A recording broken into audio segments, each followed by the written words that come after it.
basically I would say there's 5 stages that most newer entrepreneurs or people who want to pursue income go through. So the first is what I call uninformed optimism. So your friend tells you about this thing they made 10 grand on, and you're like, that sounds amazing. You're uninformed, but you're optimistic, right? And so then you get into it, and then all of a sudden you get to informed pessimism. So you get in and then you put your money in and then it drops and you're like, wow, this sucks.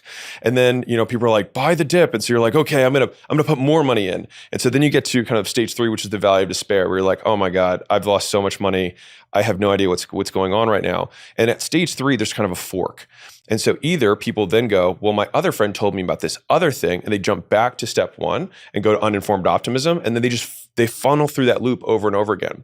Now, to break through that dip, you have to basically get to stage 4, which is informed optimism. So now you understand the rules of the game, you understand the variables at play, and it's not as good as you thought it was, but you at least get it. And so from there, then you can get to achievement, which is the 5th step. But the thing is that you have to stay in that 3rd painful place, because staying in the pain is what gives you the catalyst to learn how to get out of pain.